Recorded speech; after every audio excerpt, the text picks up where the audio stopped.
So I ended up working for a couple different places, and I had some really great employers, and then I had some really, really bad employers. And it was the last couple bad employers that I'm just like, you know what? I don't want to work for someone else anymore. And that really pushed me over the edge into deciding to just work for myself.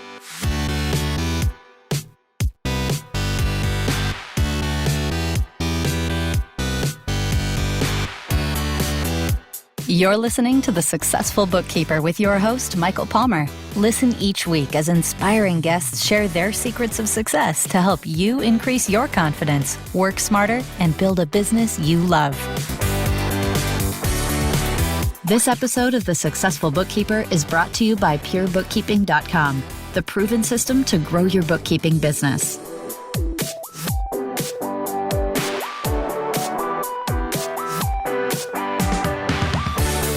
Welcome back to the Successful Bookkeeper Podcast. I am your host, Michael Palmer, and today's show is going to be a great one.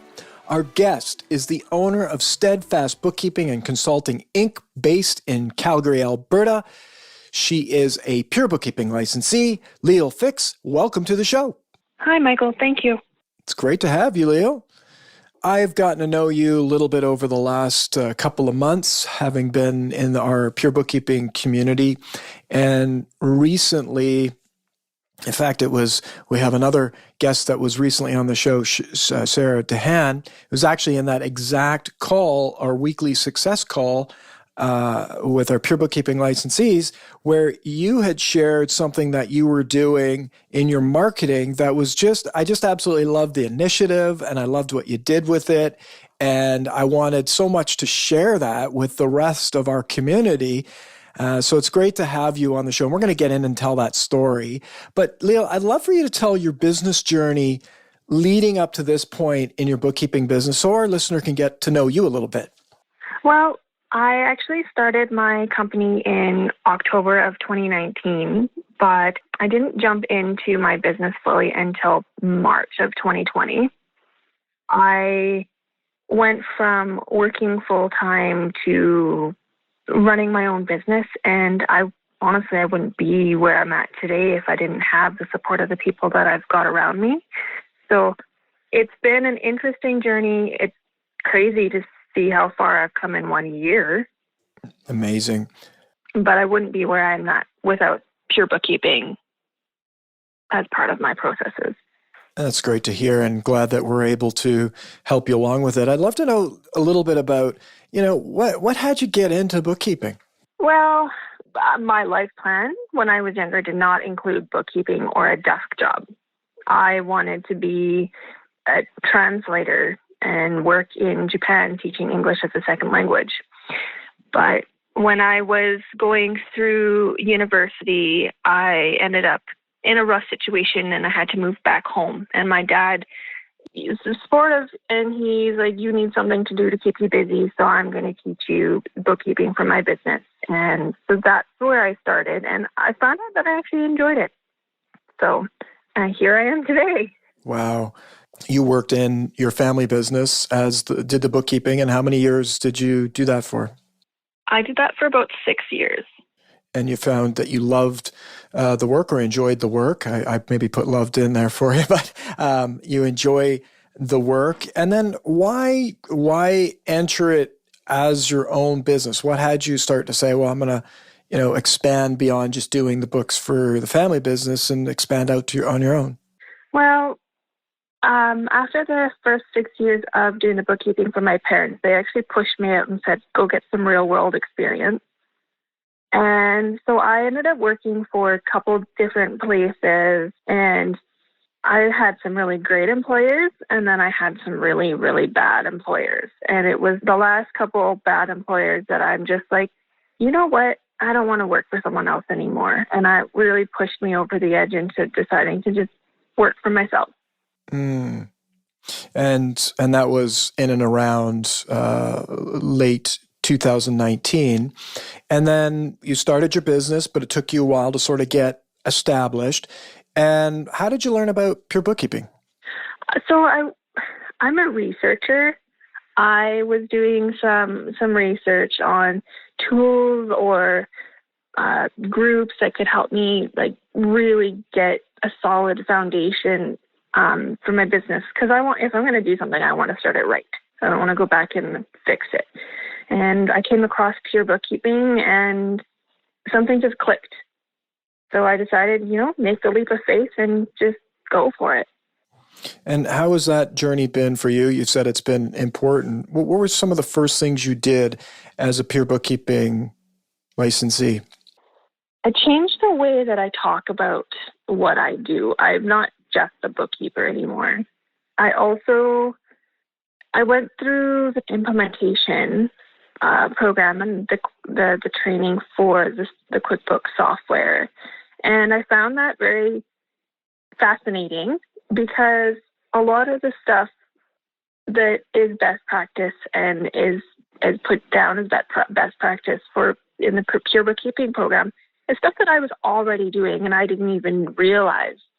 So I found it's like, oh, I'm already doing most of this stuff. I've got this. I can do it. And so when my first opportunity for a client came on, I was able to say, yeah, I'm a best practice bookkeeper.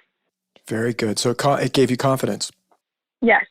And then in terms of the, what we do at Pure is systems, process. How have you made out getting your business to be more of a system-driven business with standard operating procedures and systems and process inside the business? That one's still a work in progress, but I make use of checklists and workflows, and every time I bring a new client on, I write down everything that needs to get done for that client. So even if I'm not the one doing it, everybody else knows exactly what needs to get done. Mm. And how has that altered from prior to Pure Bookkeeping? How has that altered? Like what's been the benefit to you in doing, there's energy, there's effort, there's work to be done to build systems and process into your business. What's the payoff for you? Or has there been a payoff for you? I just hired 3 part-time employees the last couple of weeks. So having the steps written down, or I guess recorded, it helps me to go, okay, so here's a video file. Let me know if you don't have any questions, but take a look, watch it, stop it, do it. And if there's something in here that I missed, let me know and we can add that on. But I found it makes it a lot easier to kind of just hand things over and say, this is what needs to get done. Here's how you do it. We'll get back to the interview in just a few moments, but right now, here's a quick message from our sponsor.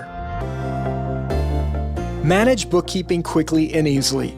With Cinder, you can import unlimited historical payment data, automate manual payment entries in books, and get detailed information about transactions. Connect all sales channels such as Stripe, Square, PayPal, Amazon, eBay, Etsy, and more to Cinder to get the books ready for tax filing. Book a free demo on the website cinderapp.com and sign up for free. That's SYNDER app.com. cinderapp.com. Thank you for taking the time to hear from our sponsor. Now let's get back to the interview. So the big payoff is that you've been able to onboard people into your business and have them be able to do the work a lot more efficiently. Yes. And now you haven't brought people into because you're relatively new into your business. So this is, you haven't really experienced trying to bring on people without systems yet. Or maybe never will. I'm in the process. Yeah, I never will. Yeah, really, I'm in the process of bringing people on, but I will never bring anyone on without having systems in place. So yay for you, not having to go through that. Because, I mean, it's one thing for us to do the work in the business. It's a whole other thing to have other people do the work. And, it was funny. I was talking to my mother who owned a bistro. And she's been living with us because of COVID since October, and we're never letting her go.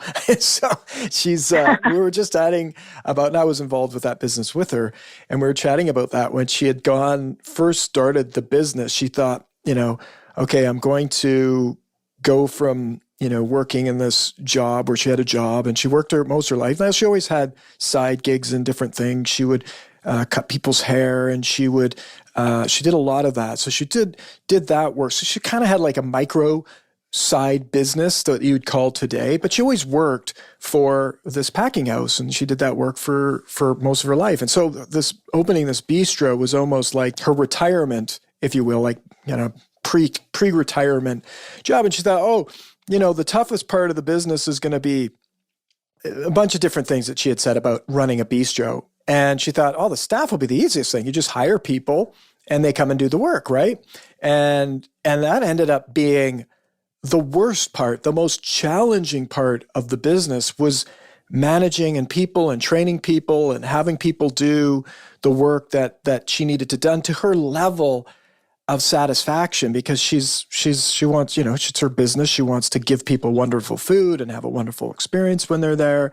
And not everybody that you hire comes in knowing how to do that or wanting to do that or having passion around doing that. So it really became, for her, the worst part of running a business was dealing with the people. And so I guess for you, you have the systems you've implemented, even though you're only in the beginnings of implementing a system-driven business. You have the experience of, hey, well, we have things figured out around here for the people to do the work.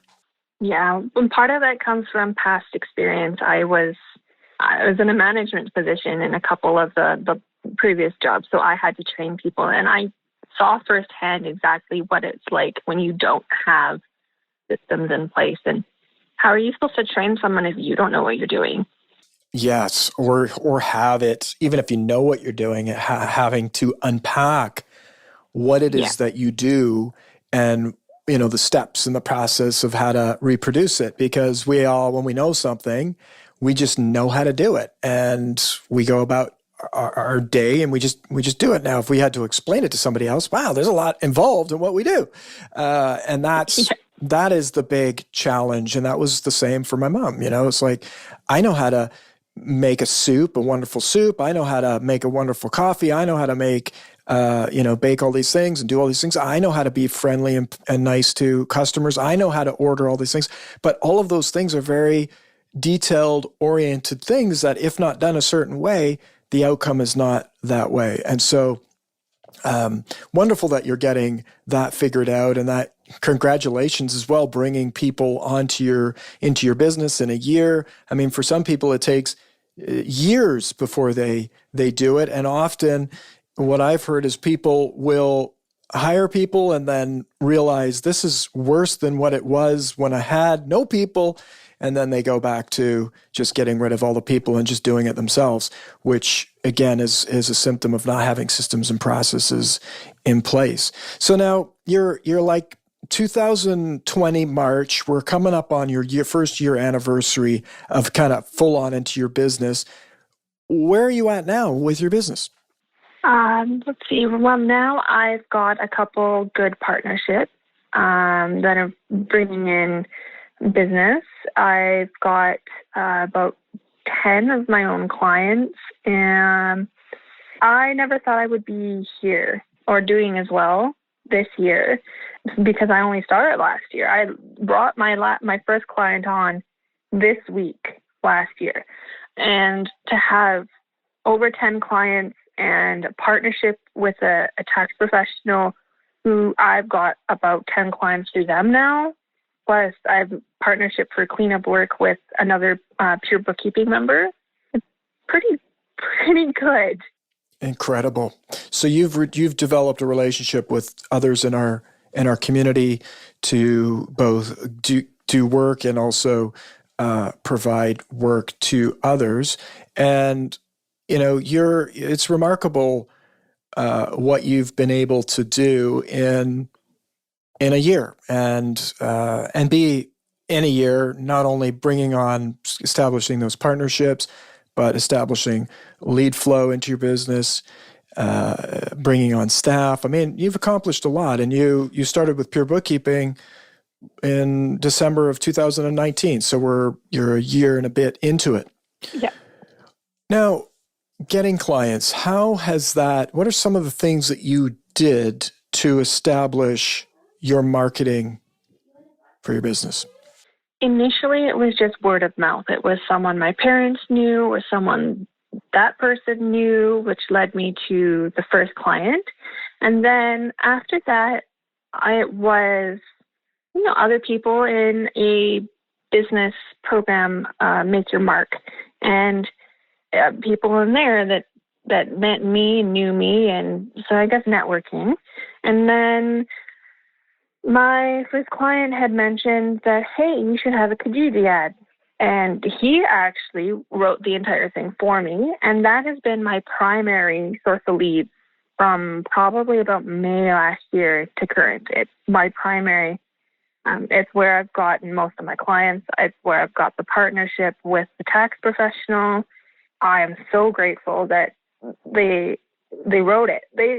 You need to write it. And then they wrote it, gave it to me, and I've even tweaked it and tried to use it and then modify it. But my modifications never seem to work. It's exactly as Adam wrote it, and it's good to go. Wow. I don't know what it is, but it works. And this is the interesting thing about, and what is it that Adam's one of your clients? What does Adam do? He's a serial entrepreneur. He's got a few different things going. He owns an online e-commerce for socks, purposely mismatched socks called Friday Sock Co. And then he's got a small retail store here in Calgary called the Weekday Store. The Weekday Store. Yes.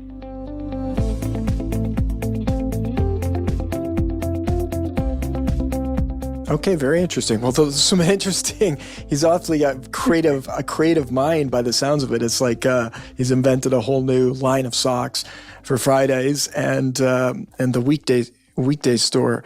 So Adam wrote this for you, and that's kind of the interesting thing about words, right? When put together on a page in a certain way, they invoke something in the reader and have them take action. And if those words aren't in that way, they don't. So you've come across one of the strategies that we talk about often, which is the first one was people you know. And for the listener, if you're looking to get more clients into your business, I recommend you go into the Successful Bookkeeper community. And if you haven't been in there in a while, we've recently just launched a complete new platform for the Successful Bookkeeper community.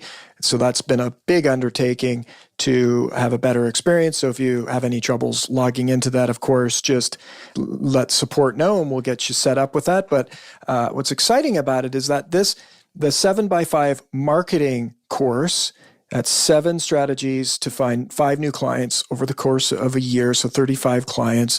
And Leal, you did the first one, which is people you know.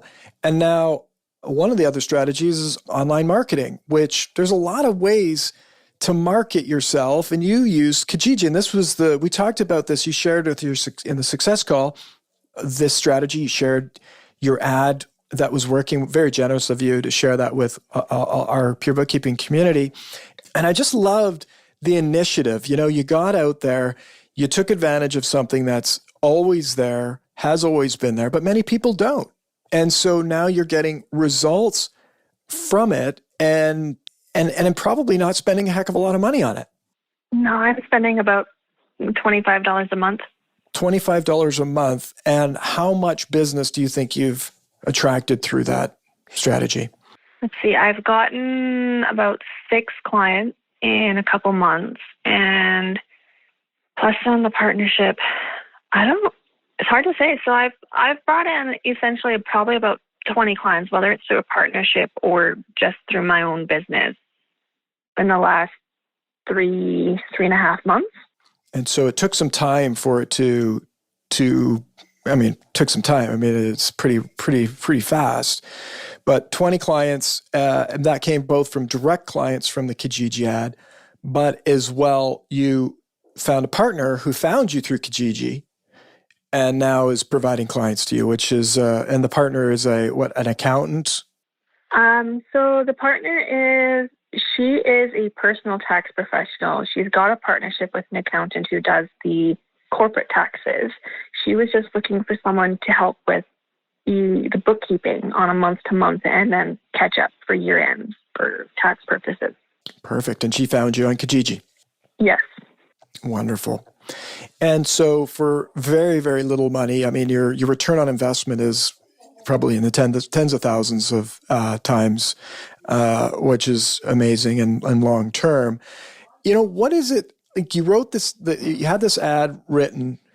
What do you think it is that needs to be in an ad like this for it to be successful?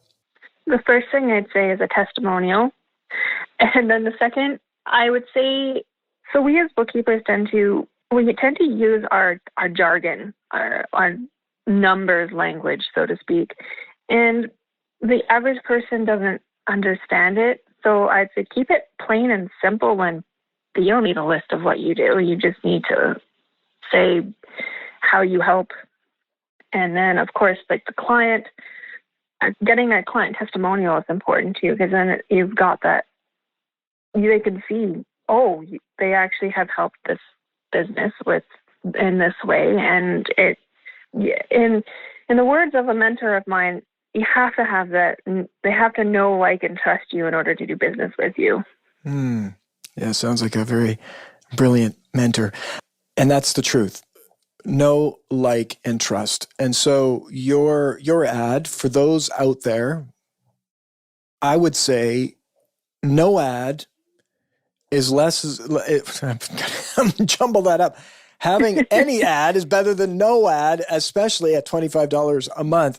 But if it's not working, if people have tried this and it's not working, well, it may be a good opportunity to find someone in your life or hire a professional to write the ad for you. And of course, if you're a pure bookkeeping licensee, Leal would help you out, and you'd be able to get access to that. That's one of the benefits of being in a community with wonderful people like Leal is you get to share. And Leal, you've probably been gifted all sorts of knowledge and information through our community, but as well, you're also a giver of that information, which is, I think, one of the keys to success is surround yourself with people who are doing and going where you want to go in life. But having a good ad written, it should convert. Like, you're proving that this works. What are some of the downsides? I remember hearing about getting a lot of tire kickers, or people have complained about these, Craigslist and Kijiji. You put the ad out there and you get all sorts of, rough and tumble leads. Has that been your experience, or how have you dealt with that? I have gotten very few tire kickers.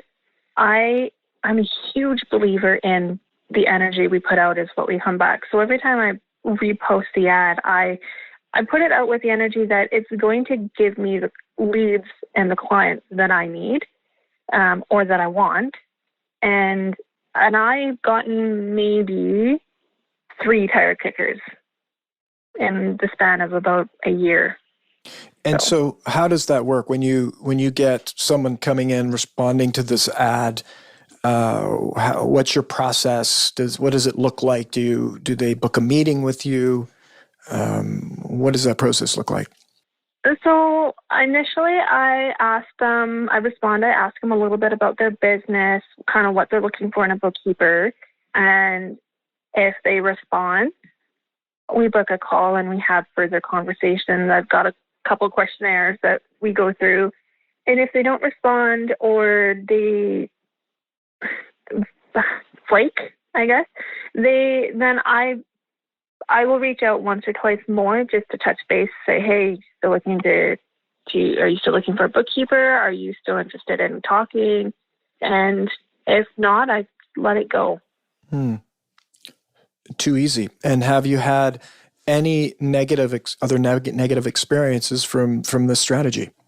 No, I can't say that I have.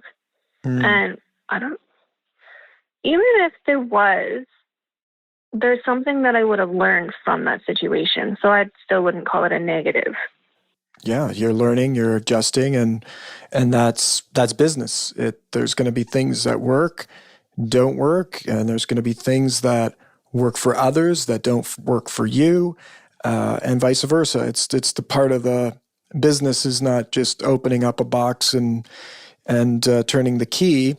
You have to figure it out. You have to do the work and design it and make it happen. So you're doing that, which is I just absolutely love hearing about that. And I mean, one of the things we share on every Friday is the wins, what's working for people. And, for me, it's always a joy to hear people taking action. And if you're taking action and you're failing, it's a heck of a lot better than not taking any action because you're still failing, but you have no opportunity to change the course. Leal, I'd really be curious, in your vision of the future, now that you've been a year into your business, has your desire or vision for the future of your business altered at all, or do you feel like you're on track? What's that look like for you? I feel like I'm on track. I know I reevaluate at the end of every month, how far I've come, where I'm going, what it is that I want from my business. And now I find that I'm reevaluating more often because with employees and handing that over, I've got more freedom, but also more responsibility. So I'm seriously contemplating making some changes and taking a step back. And once employees are able to run, I want to work more on it and not in it. There's stuff that I like doing, I love doing in bookkeeping, and there's stuff that I'm okay with doing. And if I can take all of the okay doings off my plate and do just the stuff that I love, I can't imagine something better.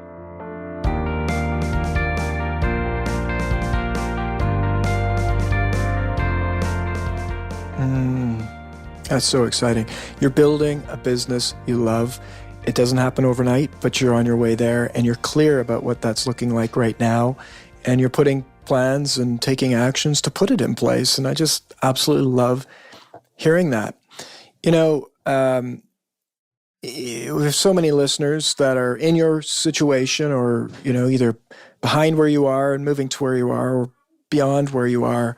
That's been on this similar trajectory. What do you feel have been some of your key moves that have been valuable to your current situation? Some of the key things. So the first would have been some advice that I got from a business mentor last year in January. And they said, burn the ships. Don't look back. If you're going to start a business, start a business. Not everyone can do it, but for me, in my situation, I made the choice that, you know what, I wasn't even going to apply for a part-time job anymore. I was done. I was focusing on my business, and I was going to make it work. So that, I think if I had gone in part-time, it would have been more a wishy-washy attitude. I wouldn't be where I'm today. And so the other important thing is surround yourself with successful people, because we are what we surround ourselves with. And my parents are entrepreneurs. My grandparents are entrepreneurs. I've got a good community of other entrepreneurs that I am part of, and I do training with monthly. I can honestly say that without the support, without the advice, without being able to bounce stuff off entrepreneur to entrepreneur, I wouldn't be here. I wouldn't have the knowledge that I've got. And then the biggest thing is just keep pushing. Some days you just don't want to face it. I don't want to do this. I don't know how to do this. I don't know how to market. I don't want to talk to people. I actually don't even like the day-to-day of bookkeeping. But keep pushing through it, because if you do the stuff you don't like, you're going to get more of the stuff you do. Well said. Well said. Some great insights into how to be successful, really. I mean, that can apply to any business, especially to the business that we're in, which is building a successful business, bookkeeping business. And I love that. It's every day is a different day. And if we allow ourselves to let today hold us back of what tomorrow can be, then we're putting the brakes on our own success. And being open to allowing others, I think that's the key thing too, Leal, is you can surround yourself with successful people, but you also have to be a person who's open and coachable to being able to take the learnings from them and applying them to your life. And I see you do that every single week. You're very giving, but you're also asking for help, sharing what's working and not working so that you can then move on and get it done right. And I mean, you earlier said that's the type of person you are. You want to get it done right and do it right once versus having to redo things. So that's a great practice. Leal, this has been absolutely fantastic. I love hearing your journey and what's been successful or has been successful for you. I can't wait to do an update podcast maybe a year from now and see how you've progressed and what you've learned, right? There's so many learnings every stage of the business. There is a new learning and a new skill to evolve through and implement into your business. Yeah, I'm looking forward to that. It's going to be a very interesting year this year. Last year was interesting. This year is interesting. Next year is going to be interesting. I can't wait to see where it goes. No doubt about that. Well, thank you, Leal. On behalf of our listeners, thank you for your generosity in coming on the show and sharing some of the success that you're having and some of your own little secrets that are working for you. It goes a long way to helping others get successful and get on the right track for themselves. I'm always happy to help. And with that, we wrap another episode of the Successful Bookkeeper Podcast. To learn more about today's wonderful guest and to get access to all sorts of valuable free business building resources, you can go to thesuccessfulbookkeeper.com. Until next time, goodbye.